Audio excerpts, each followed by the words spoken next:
বিষয় নিয়েছি আধ্যাত্মিক অবনতি কেন। যেমন আমরা ইসলাম ধর্ম যখন গ্রহণ করি, লা ইলাহা ইল্লাল্লাহু মুহাম্মাদুর রাসূলুল্লাহ, এটা হচ্ছে কালেমা তাইয়্যিবা। কালেমা তাইয়্যিবা পাঠ করার পর আল্লাহ রাসূল সাল্লাল্লাহু আলাইহি ওয়াসাল্লাম বলেন, কালেমা পাঠ করা ব্যক্তি ঈমান আনলো, সে ইসলামে প্রবেশ করলো। ঈমানদার অর্থাৎ সে ইসলামে প্রবেশ করলো। কালেমা পাঠ করেছে হেতু সে ঈমানদার, কালেমা পাঠ করেছে সেতু সে ঈমানদার। বলেন আলহামদুলিল্লাহ। ঈমানের পরে যে স্থান সেটা হচ্ছে নামাজ। সেটা কি? নামাজ। আসলে আমরা অনেকে বুঝি না, কি করি না, বুঝি না। আমরা তরিকতপন্থী। আমরা আজকে গাউসে পাক 11 শরীফে উপস্থিত হয়েছি। গাউসে পাক যে নামাজ নিয়ে কত গুরুত্বপূর্ণ কথা বলেছেন, নামাজের মধ্যে এত আধ্যাত্মিক আলোচনা করেছেন, গুলিয়াতুত তালিবিনের মধ্যে আজকে ইনশাআল্লাহ আমি তুলে ধরব। আল্লাহ রাসূল সাল্লাল্লাহু আলাইহি ওয়াসাল্লাম বলেন, আমি বিষয়টা আগে আপনাদেরকে বলে দিয়ে তারপরে বলতেছি। আল্লাহ রাসূল সাল্লাল্লাহু আলাইহি ওয়াসাল্লাম বলেন যে মানুষ সৃষ্টির আগে আল্লাহ 7 জন ফেরেশতা সৃষ্টি করেছেন। আধ্যাত্মিকতা কি? আত্মার জগৎ। আধ্যাত্মিক কি?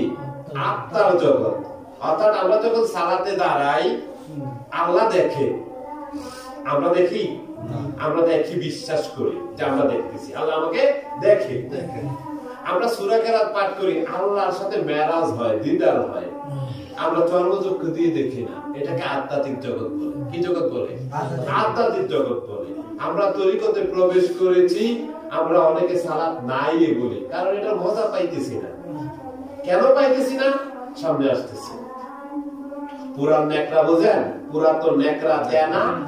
রাসূলুল্লাহ সাল্লাল্লাহু আলাইহি সাল্লাম বলেন, গাউসুল পাক বাবা আব্দুল কাদের জিলানী রাহমাতুল্লাহ আলাইহি গুনিয়াতুত তালিবিন কিতাবের মধ্যে, ওনার লিখিত কিতাব, উনি গুনিয়াতুত তালিবিন কিতাবের মধ্যে হাদিসটি সংগ্রহ করে আমাদের কাছে দিচ্ছেন পরম্পরায়। রাসূলুল্লাহ সাল্লাল্লাহু আলাইহি সাল্লাম বলেন, নামাজি ব্যক্তি যদি নামাজের মধ্যে মনোযোগ না থাকে, পুরাতন নেকড়া যেভাবে পেঁচাইয়া ফালায়, এইভাবে পুরাতন নেকড়ার মতো তার নামাজ জালে পেঁচাইয়া ওই নামাজির মুখ বাড়িয়ে মারে। আমরা নামাজের মধ্যে ওইভাবে মনোযোগ নাই, এই জন্য নামাজ আদায় করি, আমার মুখ বাড়িয়ে আমার নামাজ মারে, চোখে তো দেখি না। আধ্যাত্মিক অবনতি, অর্থাৎ উন্নতি নাই। কি নাই? উন্নতি নাই। কিছুদিন পরে এই নিজের নামাজ নিজের মুহর মধ্যে মায়ের খাইতে খাইতে কিছুদিন পরে যত তরিকতে নামাজ নাই। কি নাই? নামাজ নাই। অথচ কাদরিয়া তরিকার সম্রাট গাউসুল পাক আব্দুল কাদের জিলানী কত সুন্দর করে বলতেছেন।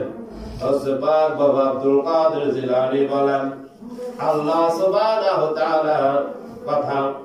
হযরত মুআজ সাহাবী, রাসূলুল্লাহ সাল্লাল্লাহু আলাইহি ওয়াসাল্লাম সাহাবী, হযরত মুআজ রাদিয়াল্লাহু তাআলা আনহুমা বলেন, হুজুরে পাক সাল্লাল্লাহু আলাইহি ওয়াসাল্লাম ইরশাদ করিয়াছেন, মানব সৃষ্টির বহুকাল পূর্বে আল্লাহ তাআলা 7 জন ফেরেশতা সৃষ্টি করিয়াছেন। উহাদের এক একজনকে এক একটি আকাশের দ্বাররক্ষী নিযুক্ত করিয়া দেন আল্লাহ। কে দিছেন? আল্লাহ। কে বলতেছে? হাদিসকার, নবী, কার পরম্পরায়? সাহাবী মুআজ রাদিয়াল্লাহু তাআলা আনহু। আল্লাহ রাসূল সাল্লাল্লাহু আলাইহি ওয়াসাল্লাম বলেন, মানুষ সৃষ্টির আগে আল্লাহ 7 জন ফেরেশতা সৃষ্টি করে 7 আসমানের মধ্যে নিযুক্ত করেছেন। আর বান্দা যখন সালাত আদায় করে, বান্দা যখন আমল করে, তার আমল পৌঁছে দেওয়ার জন্য একজন ফেরেশতা সৃষ্টি করেছেন, তার নাম হচ্ছে হাফেজা। ফেরেশতা হাফেজা যখন আল্লাহর বান্দা ফজরের নামাজ আদায় করে, ফেরেশতা হাফেজা তার নামাজ দিয়ে প্রথম আসমানে যায়। আল্লাহর নবী কয়, প্রথম আসমানে যেই ফেরেশতা নিযুক্ত, তার কাজ হচ্ছে ওই নামাজি ব্যক্তির মধ্যে নিন্দ গীবতকারী আছে কিনা, ওই নামাজগুলি এত সুন্দর নূর চকচক করে। আমরা মানুষের মতো ফেরেশতা জ্ঞানী নয়। ফেরেশতাকে আল্লাহ যে বিষয় দিয়েছে শুধু সেই বিষয়ে জ্ঞান রাখে। আল্লাহ মানুষকে এমন জ্ঞান দিয়েছে, মানুষ রিসার্চ করার গবেষণার ক্ষমতা রাখে আল্লাহর দয়ার বরকতে। কিন্তু ফেরেশতা রিসার্চ করে না, যাকে যে দায়িত্ব দিয়েছে সে সেটাই দেখে। ফেরেশতা হাফেজা তিনি বলতেছেন আমল এত সুন্দর চকচক করে, প্রথম আসমানের ফেরেশতাকে তুমি আমাকে যেতে দাও, আমি আমল নিয়ে আরশে যাব। প্রথম আসমানের ফেরেশতাকে না দাঁড়াও, আমাকে আল্লাহ রেখেছেন নিন্দুক ব্যক্তি, গীবতকারীর ব্যক্তি নামাজ যেন প্রথম আসমান থেকে না যাইতে পারে। এইভাবে প্রথম আসমানের ফেরেশতা নামাজগুলো বাছাই করবে। কি করবে? বাছাই করবে। প্রথম আসমানের ফেরেশতা বাছাই করে ওই নামাজগুলোর মধ্যে নিন্দক গীবতকারীর নামাজগুলি আলাদা করবে, বাকি নামাজগুলি নিয়ে ফেরেশতা হাফেজাকে ছেড়ে দিবে। ফেরেশতা হাফেজা দ্বিতীয় আসমানে চলে যাবে। প্রথম আসমানের ফেরেশতা ওই নিন্দক গীবতকারীর নামাজগুলিকে পুরাতন নেকড়ার মতো পেঁচাইয়া ওই নিন্দক গীবতকারী নামাজীদের চেহারা বাড়িয়ে মারব। এখন আমি যদি আপনারা আমার মেহমান আসছেন, আপনাদের মুখ বাড়িয়া পুরাতন কোন নেকড়ে মারি, আপনাদের কষ্ট লাগবে? আমার আল্লাহর দরবারে যখন মসজিদে যাই আমরা মেহমান, আমার আল্লাহ কয় আমার ঘরে যখন আমার বান্দা আসে, রাসূল খুদা সাল্লাল্লাহু আলাইহি সাল্লাম কত সুন্দর করে বলতেছেন, আল্লাহর বান্দা যখন ওযু কইরা আল্লাহর ঘরে যায়, আমার আল্লাহ কয় বান্দা যখন তার ঘর থেকে ওযু কইরা আমি আল্লাহর ঘরের মধ্যে আসলো, সে আমার মেহমান। সে আমার কি? মেহমান। আর ওই মেহমান যখন নামাজ পড়ে তার মনের মধ্যে নিন্দুক, সে একজন গীবতকারী, তার নামাজগুলি প্রথম আসমানের ফেরেশতা নেকড়ার মতো পেঁচাইয়া তার মুখ বাড়িয়ে মারে। এই জন্য নামাজ তার অশ্লীল কাজ থেকে তার বিরত রাখে না। ফেরেশতা হাফেজা প্রথম আসমানে বাছাই করার পরে দ্বিতীয় আসমানে আমলগুলি নামাজগুলি নিয়ে যায়। দ্বিতীয় আসমানের ফেরেশতা তার দায়িত্ব হচ্ছে ধন সম্পদ উপার্জনের লক্ষ্যে ইবাদত করেছে কিনা। ওই নামাজগুলি ওই নামাজির নামাজগুলোর মধ্যে দেখে এরকম কোন ব্যক্তি আছে কিনা যে নামাজ আদায় করেছে উদ্দেশ্য ছিল ধন সম্পদ উপার্জন করার লক্ষ্য, ইবাদত করেছে ধন সম্পদ উপার্জন করার লক্ষ্যে। কি করে? ধন সম্পদ উপার্জন করার লক্ষ্যে, অর্থাৎ ইমামতি করেছে বেতন পাওয়ার উদ্দেশ্যে, নামাজে এসেছে বেতন পাওয়ার উদ্দেশ্যে, নামাজে এসেছে ব্যবসা উন্নতির উদ্দেশ্যে, নামাজে এসেছে চাকরি পাওয়ার উদ্দেশ্যে, নামাজে এসেছে দুনিয়া ধন সম্পদ বাড়ানোর উদ্দেশ্যে। অর্থাৎ নামাজ আল্লাহর সন্তুষ্টির জন্য আসে নাই, নামাজে এসেছে দুনিয়াতে ধনী হবে এই বলে। দ্বিতীয় আসমানের ফেরেশতা কয় দাঁড়াও ফেরেশতা হাফেজা, তোমার কাছে নামাজের যে নামাজ আছে এইগুলির মধ্যে আমার দায়িত্ব দিয়েছেন আল্লাহ। দ্বিতীয় আসমানের ফেরেশতা কয় আমার দায়িত্ব হচ্ছে ধন সম্পদ উপার্জনের লক্ষ্যে ইবাদত করেছে কিনা। তখন ওই নামাজগুলো পরখ কইরা দেখে কিছু সংখ্যক ব্যক্তি আছে তারা ধন সম্পদ উপার্জনের লক্ষ্যে ইবাদত করেছে, নামাজ আদায় করেছে। ওই নামাজগুলি দ্বিতীয় আসমানের ফেরেশতা রেখে ওই ব্যক্তিদের মুখ বাড়িয়া নেকড়ার মতো ফেসাইয়া মারে। বলেন নাউজুবিল্লাহ।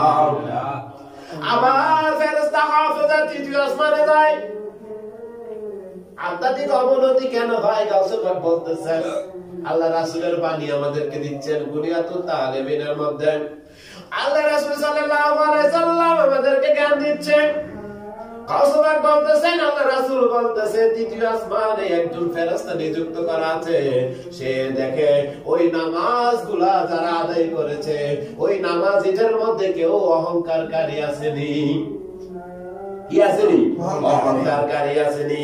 আল্লাহ রাসূল কয় যখন সে ফেরেশতা হাফেজা তৃতীয় আসমানে যায়, তৃতীয় আসমানে যাওয়ার পরে তৃতীয় আসমানের দ্বার রক্ষী ফেরেশতা দাঁড় করায়, ফেরেশতা হাফেজা দাঁড়াও, আল্লাহ আমারে নিযুক্ত করছে ওই আমলগুলার মধ্যে ওই নামাজগুলার মধ্যে অহংকারকারী নামাজ আছে কিনা বাছাই করার জন্য। ফেরেশতা হাফেজা কয় বাছাই করো। তৃতীয় আসমানের ফেরেশতা বাছাই করলো, বাছাই করে কিছু অহংকারী নামাজ আলাদা করলো, আর বাকি নামাজ দিয়া ফেরেশতা হাফেজাকে ছেড়ে দিল। এবার তৃতীয় আসমানের ফেরেশতা ওই অহংকারীদের নামাজ তার মুখ বাড়িয়ে মারে। হায় হায়, নামাজের চেহারা সুন্দর নাই। নামাজি নামাজ আদায় করে চেহারা দেখলে তার পশুর ছাপ তার চেহারার মধ্যে। কেন রে ভাই? কারণ সে যে নামাজ পড়েছে, রাসূলের খোদা কয় নামাজ তার অভিশাপ দেয়। আল্লাহ রাসূল কয় নামাজি বান্দা যখন নামাজ পড়ে, নামাজ আদায় করে, প্রথম আসমানে যাইয়া যখন আটকায়া যায় নিন্দুককারী গীবতকারীর নামাজ, ওই নামাজ বদদুয়া দিতে থাকে, তার মুখে মারার আগে বদদুয়া দেয়, ওই আল্লাহর বান্দা তুমি আমি নামাজ রে এত ক্ষতি করেছো, তুমি আমারে যেমন ক্ষতি করেছো আল্লাহ তোমার তেমন ক্ষতি করো।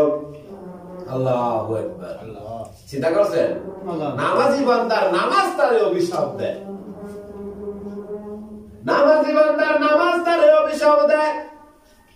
আর যারা নামাজ আরশে আজিমে পৌঁছাইতে পারে, ওই নামাজ নামাজি বান্দারে দোয়া করে, ওই নামাজি বান্দার নামাজ কয় ও আল্লাহর বান্দা তুমি আমি নামাজের মধ্যে যেমন যত্নশীল হইছো, আমি নামাজের মধ্যে যেমন মনোযোগী হইছো, যেমন দৃষ্টিপাত করছো, আল্লাহ সুবহানাহু ওয়া তাআলা তোমার প্রতি তেমন দৃষ্টিপাত করুক, আল্লাহ তোমার প্রতি তেমন রাজি খুশি হোক। বলেন সুবহানাল্লাহ। আল্লাহ রাসূল কয় ফেরেশতা হাফেজা যখন চতুর্থ আসমানে যায়, চতুর্থ আসমানে দ্বাররক্ষী ফেরেশতা আটকায়, কয় ফেরেশতা হাফেজা দাঁড়াও। ফেরেশতা হাফেজাকে দাঁড় করাইয়া বলতেছে দাঁড়াও, আল্লাহ আমাকে দায়িত্ব দিয়েছে আত্মঅভিমানীর নামাজগুলো বাছাই করার জন্য। কি করার জন্য? আত্মঅভিমানীর নামাজগুলো বাছাই করার জন্য।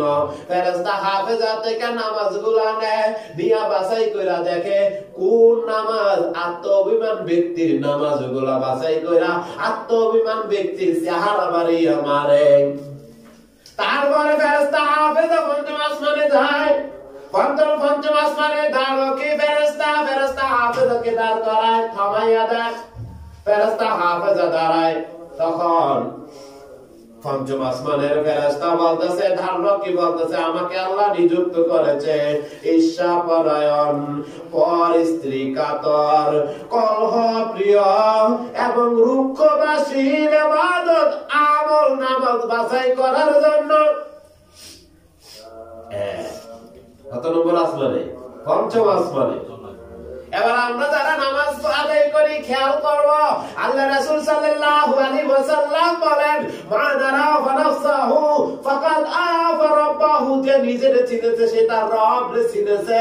আমি কেমন ইবাদতকারী দেখেন, আল্লাহ রাসূল বলতেছেন পঞ্চম আসমানে যখন দ্বাররক্ষী ফেরেশতা হাফেজাকে ধরবে, যে নামাজ দিয়া যায়। আমরা এই হাদিসগুলি কার মাধ্যমে পাইলাম? গাউসে পাকের মাধ্যমে। গাউসে পাক এই হাদিসটা আমাদেরকে দিচ্ছেন কুনিয়াতুত তালিবিনের মধ্যে।